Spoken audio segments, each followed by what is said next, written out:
What's up, guys? Welcome back to Think Out Loud podcast. I'm your host, Dustin Cowan. As you can see, I'm solo dolo today, but that's all right. My cousin just been kind of hectic with the holidays going on. Two kids. I understand. Baby mama drama, baby. Who knows? But you know how it goes. Anyway, I'm here to get my thoughts out loud and think out loud and let you guys know what's going on. Um, Once again, this podcast is a new space. Um, I'm going to be talking about news, stories, things that are going on in my life, things going on in my cousin's life, things that are going on in the world. Um, we will be talking more relevant and cohesive stuff for everybody instead of just like a small group like the gaming channel was. That's the goal of this podcast. The goal is to try to hit 10,000 subs and then get a little bit past that as we get further along. I like to do a timeline frame of about a year. So hopefully about 52 episodes out this year. Um, Gave you one last year, so if we get to 51/50 this year, I think we're doing good.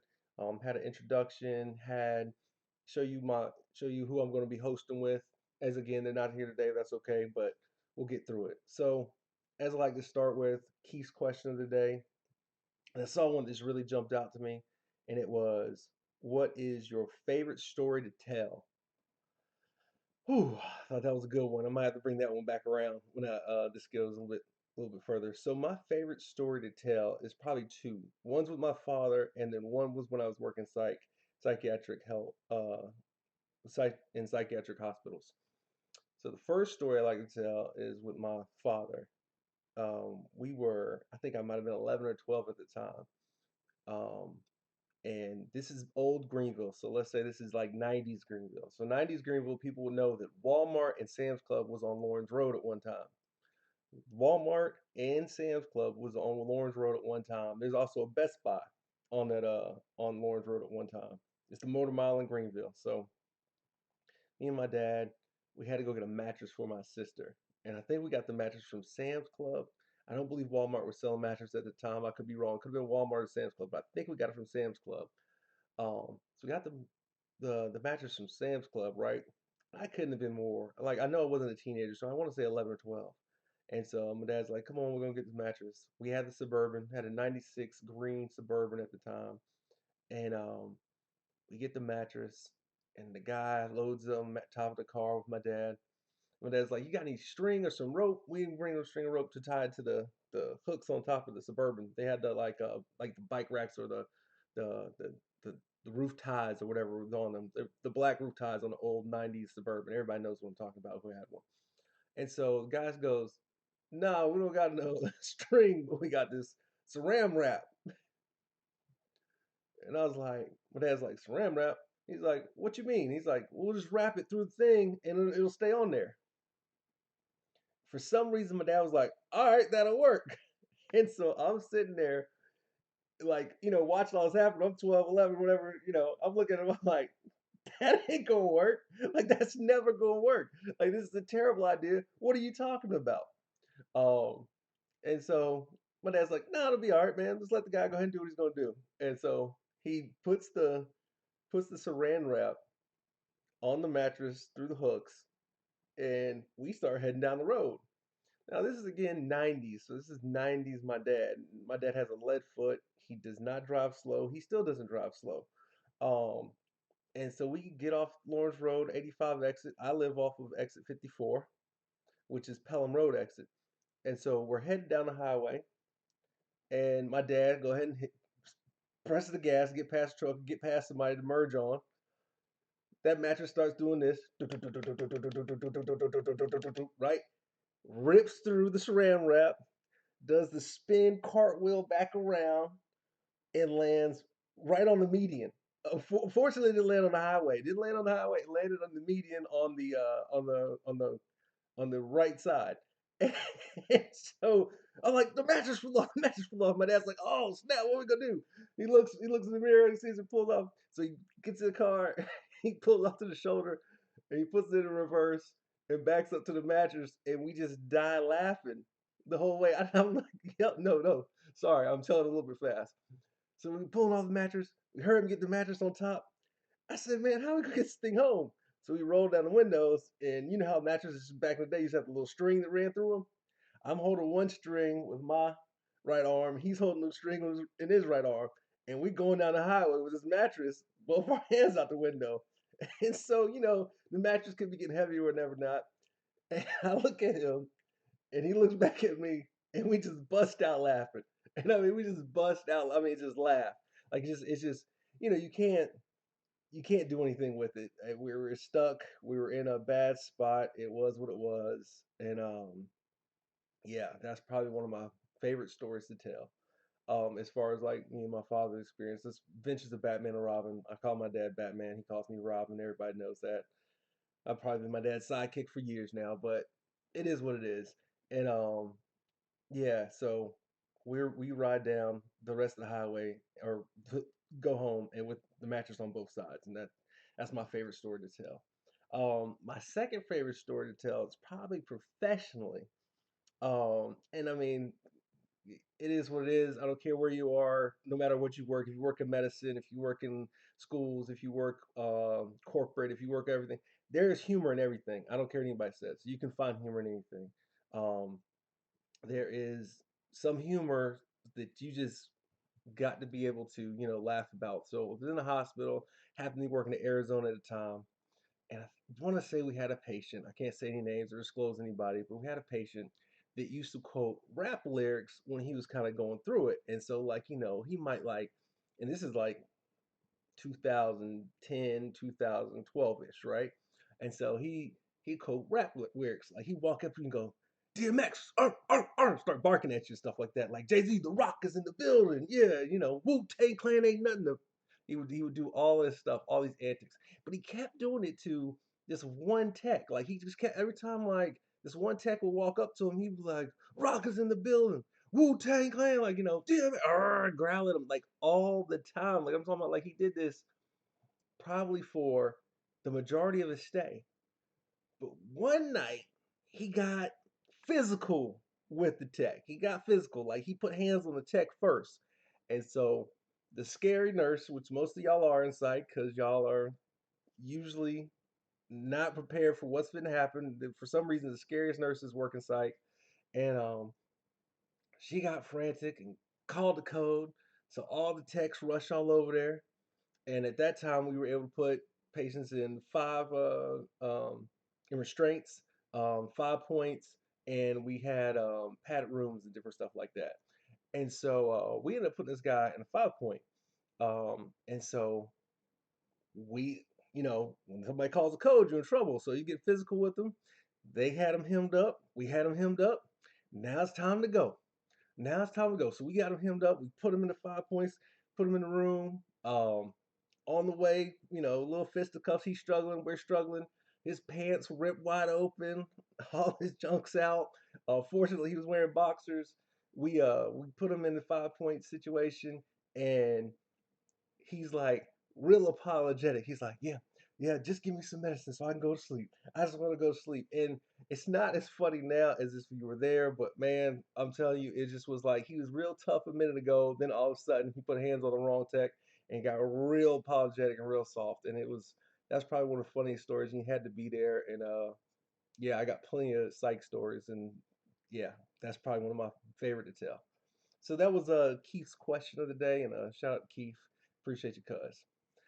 So I kind of we talked my last episode. I talked about is college worth it, and I think I have to regurgitate a little bit of something I said because I had another perspective come up when I had another perspective come up, and so I personally don't think education is worth the value it costs.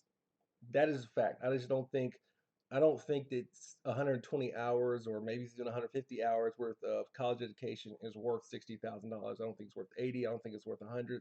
I think it's right around between 15 and 20,000. I agree that seems real light. Maybe that's why teachers aren't getting paid as much, but college professors do make quite a bit more than teachers do. Um, but what I will say is I still don't think the education piece is worth it. But what somebody kind of brought to my perspective and then made me think a little bit more about is college worth it? The experiences that you get from college, that is what's worth it. the experiences of making those relationships, of possibly developing your team or being part of a team that's going to make you better professionally, or getting a relationship that you're going to have for the rest of your life. Like maybe your best man at your wedding, that's going to be your, that's possibly going to be your kid's godfather. There we go. Or your kid's or your kid's great godmother, or like your bridesmaids, or your what do they call it? I can't even think of the inverse of it for a woman, but like your bridesmaids, your the maid of honor. There we go, the maid of honor in weddings. Like I think the relationships you get that way, and not to mention maybe the person you marry, maybe your wife, maybe your husband, maybe your life partner, your business partner, or person you had kids with, person you're tied to forever because you guys got kids, and and you love them and love what they've created, what you created with them. Those experiences are probably worth it in college. Like, and maybe that's what they're selling. I just don't think necessarily that is how it goes when, you initially think about it. So the experiences that you gain from college, I think make it a little bit worth it. And I think I had to walk that back a little bit because I was really big on, no, I don't think college is worth it. But I don't think the education piece is worth it. I think the experiences possibly are worth it because you don't know what relationships you're going to make, what relationships you're not going to make, but you potentially are making relationships that could potentially lead you into your professional future, and that is probably more valuable than really the education piece is, because it's not necessarily what you know in a lot of places, it's more who you know, and who you know will get you in the door way faster than what you know does. What you know get you invited to the door. Who you know will get you in the door. And that's kind of one of the things I had to really walk back and think about it. Um, I guess my next topic that I was going to bring up is, in the age of the 2020s. Now we're in 2024. So we're 4 years into the decade. We got six more left, and God, I hope it gets better. I feel like the 20s have been the worst year of my life, like just in general. Like I just think all the from 20 on, I think it's just been total chaos. The best thing that's happened is I got married, um, and shout out to my wife, love her. But after that, I'm just looking, and I guess I've made pretty good money, but it just seems like it's just a different feel of the texture of life. The different that's my biggest problem in 2020. The feel of texture of life is just different. But I think the question I had was, is loyalty is loyalty still, does it mean anything in 2020? Like, are people still loyal? Like, what is loyalty? Like, does loyalty still exist? Like in this age, this day and age, can people still be loyal to you? Is loyalty worth being, like, is it worth being loyal to people? Um, and I think that's definitely person to person, day by day. I think my era that I grew up in, which I guess would be 80s, 90s, 2000s, I think in relationships, loyalty is definitely difficult for us because we had such a sexual surge, I guess would say. Like I feel like sex became, we started selling a lot more sex in the 90s, the 80s and 90s, and I mean I'm probably sure there was sex being sold in the 70s and 60s too, but it seemed like it was getting more regulated. Like I guess it became more norm to sell sex as far as like advertisement, movies, music, um, personal reality, like just different stuff like that. And so relationship wise, I think it's tough for people to be like loyal monogamous. Like you see divorces real high, you see relationships, people breaking up, getting on, getting off. Um, you've got, I guess, like pimp hoe culture. You've got um, people out and about just doing what they do. Uh, and like I mean, even snitch culture. Like people are more independent and more thinking about themselves, and they're thinking about like being loyal to somebody. I don't necessarily think that being loyal is a bad thing. I think loyalty, I wish it would come back stronger. I think like I wish companies were loyal to their hard workers. I wish corporations wouldn't lay off multiple people. I wish, pop-ups wouldn't just happen and then go away. And then the people that helped start it or got it going or the people that were working in it are just left stranded. Um, you know, I wish that the law was more loyal to, all ethnicities, not just one majority or one, yeah, majority. I wish that, you know, there's a real representation of what people voted on, not necessarily like you said this and you did something different. You're not loyal to who got you in office. So loyalty, I think, is like it's starting to go away. It's starting to escape, and I think it's one of those things that I think the kids, my kids, if I have kids, my nieces and nephews, I think are gonna really, really struggle with because it's nothing for you to tattletale anymore. It's nothing for you to just go get a new job. It's nothing for you to move on from something. Like it's definitely a quick fix. It's tough to be loyal in the microwave era because loyalty, I think, revolves around longevity, trust, and commitment. And I think if you're lacking those three ingredients, like how do you develop loyalty? It's one of those things that I really am concerned with, going into 2030s and the end of 2020. Like, it's just is loyalty going to be around for our children and just different stuff? And so that was one of the topics I kind of wanted to bring up with. Much better topic to bring around with you. Got a co-host, but hey, man, you got to do what you got to do, solo dolo. Let's see what else I got here. I think I'm moving quickly, but that's because I'm by myself. But as you guys know, I can talk forever. It's not a big deal. What else do I got? Oh, so let me tell you about my trip. I went to Canada. Um, I went to Canada for Christmas. So got we were able to fly, we were able to travel right before Christmas. So me and my wife, she hasn't been home in quite a bit. Gotta go, right? You gotta go to Canada, man. It wasn't a question, it wasn't a problem, no big deal. Had to go. So we went, had a good time. Being in Canada made me realize some stuff. My wife has been telling me, she's like, your bread is trash. And I was like, what do you mean my bread is trash? And so, like, my mother in law bought a loaf of white bread with like a pumpkin seed wrap. It came from this like food trust. It was a green writing, it was a green writing um grocery store. I couldn't tell you what it's called. I couldn't even tell you what the bread's called anymore. That was the best bread I ever had in my life. And I was like, the question is American food trash and are other countries getting better food than we are? And duh, like clearly, right?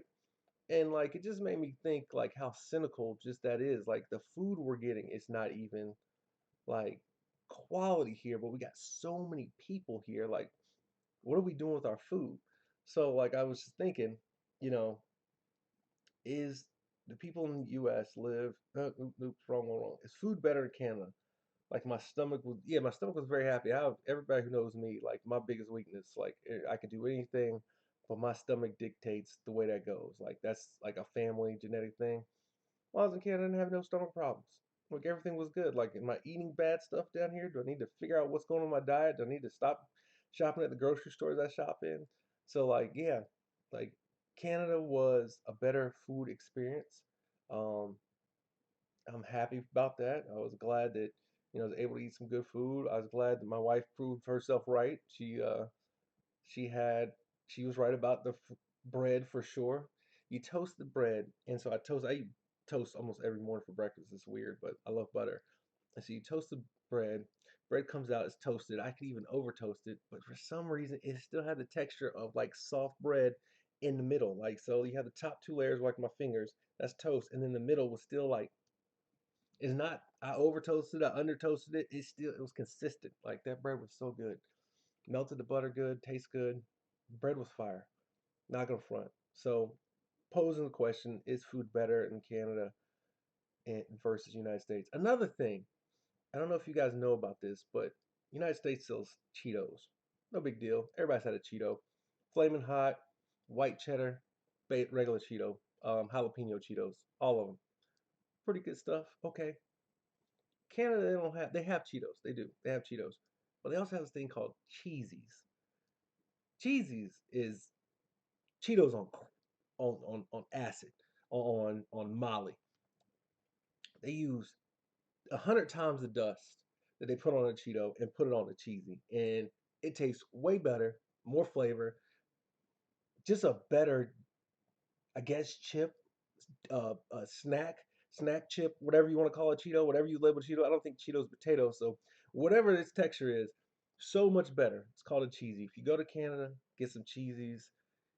If you come back here, eat Cheetos afterwards, you just don't have taste buds, or I don't think you'll want to. So cheesies are one of my favorites up there. Definitely get yourself some cheesies if you ever go to Canada. That was kind of my two big takeaways. The food was made way better. Um, Another thing I found out about Canada. So check this out. I don't know if you guys knew, but look on your map next time you just like happen to look at the North American map. Like you look in the United States, try to look up a little bit. Canada is about four, maybe three times the size of the United States, but it only has a population of 31 million people, which California is flirting with like 29. New York was 15, and I think it was one other place in my, New York and California clearly have the two highest populations, but they had 29 million, and New York had 15 million, but like later times it had close to like 30 million people in the city. And all of Canada in 2023 is 30 million plus. I thought that was crazy, man. And it made me think, do people in the United States live on top of each other? And honestly, I think we do. Physically, we have way more space like than where people live. Like people tend to go to cities, stay in cities, and stay on top of each other. And I think what came to mind and the reason why it's like that is amenities, right? Like you prefer to be where the grocery store is, where you're able to get food, gas, cleaning supplies, and different stuff like that.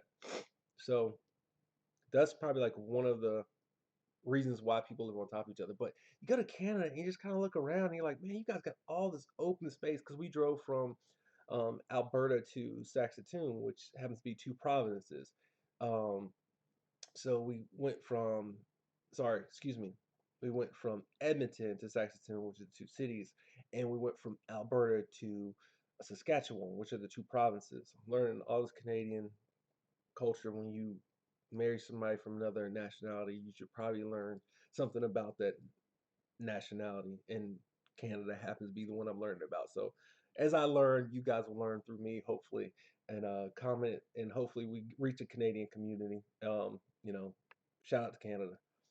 It's very different up there. I love it. People always say, "Yo, what's Canada like? What's Canada like?" And I always say, like, like when you look at it, like as far as like a whole, like when you look like at the shopping plazas and everything like that. I don't know if maybe it's because of the codes and whatever not. It just reminds me of like the '90s structures, like it just gives me the feel of like what it used to look like back in the day. But then like we've changed stuff. But then you go into the subdivisions, and they doing all mod builds. Like they have the subdivisions are way bit more to me lit in Canada than they are here, and that's basically the location. Like I feel like Alberta subdivisions, fire, grocery stores, markets and stuff like that, 90s. But like the houses, oh, 2023, like everything was cool. They have basements. Everybody's got a basement. Like they're so curious as to when like we don't have basements, and I guess that's a northern thing. But we fled down here in South Carolina, so we ain't got no basements down here. But that's how that goes. But yeah, man, I maybe think that people live on top of each other. Go to Canada, it's wide open space. You come to the United States, we just all like bam. So I don't know, and maybe that's why they don't want people to come here. But we got plenty of room in the United States, just like they got plenty of room in Canada. So I don't know. Um, and I guess again, I'm not gonna give you the whole hour because my co-host isn't here, so I'll put this out. But oh man, we gotta talk about sports. What a crazy sports couple of weeks. Oh my goodness. Shout out to my Ravens. Uh, one against the 49ers and one against the Dolphins. That's all I'm gonna say. Lamar Jackson MVP. Um, Cowboys. Y'all are some cheaters. God, y'all some cheaters, man. I saw the fourth quarter of the Lions game, bro. Pass interference, and that call wasn't the call for the non-reporting. You can clearly see 80, 78, and whoever caught the ball, all those linemen, go over to the ref and talk. You can clearly see. that they said that the quarterback reported. So if the quarterback reported, you see the two linemen go over to the ref because the way you know that the lineman went over to the ref and talked to him is because he went to the opposite side of what he caught the ball to next to the ref. I'm glad that the refs there got kicked out of the playoffs. We don't want cheating in the NFL. We want a legit game. I think the Lions really beat the Cowboys, and if they didn't beat the Cowboys, um, basically they didn't beat the Cowboys because of technicality. But if it was like no call, y'all got beat. And and if that wasn't the right call, maybe you could have rewinded the play. It was under the 2 minute mark, so all the plays were reviewed. But that one pass interference, I think they'd have scored off that. Um, if they wouldn't have scored off that, they had a 2 point conversion. They clearly showed that they could do it to you guys. So they would have beat you. But you guys got the calls. Congratulations. You guys aren't going far in the playoffs. Y'all will get beat. It's not your year. It's not your year.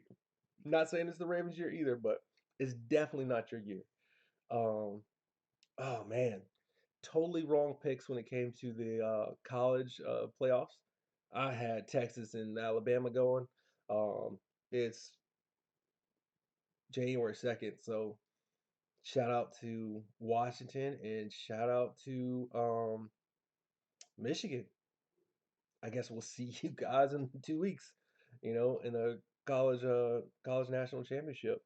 Um, Super surprised. Did not see Washington beating Texas, and didn't see Michigan beating Saban. It's tough being from the South to bet against Saban. I don't care who you are. Like you've seen him pick apart, beat teams he wasn't supposed to beat.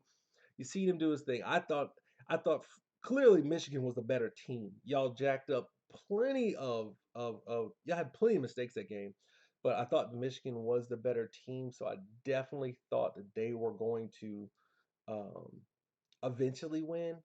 But you guys were beating yourselves, and I was like, well, Nick Saban will capitalize on that.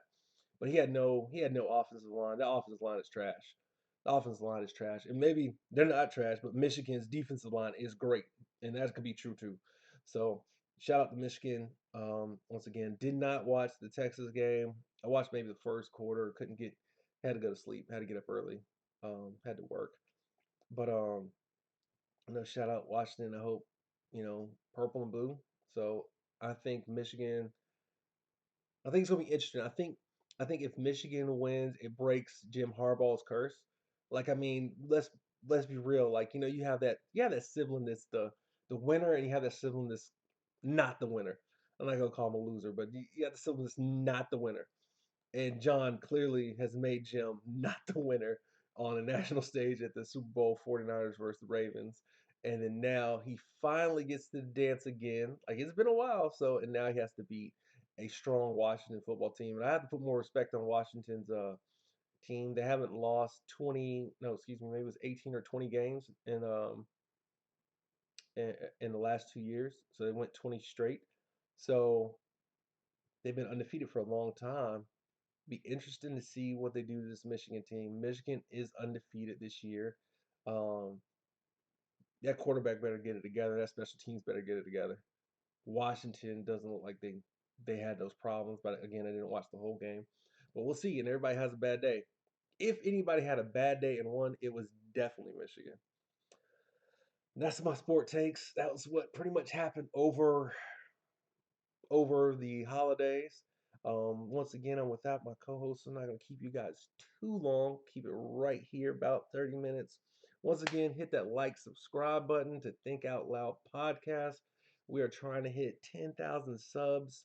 Um, my cousin Justin will be back with me next week or next drop. This one will go out on a Wednesday. Our schedule will try to be Monday at midnight. So that way we have the whole week. Once again, appreciate everybody watching. Leave comments. I've got it figured out to where the comments go.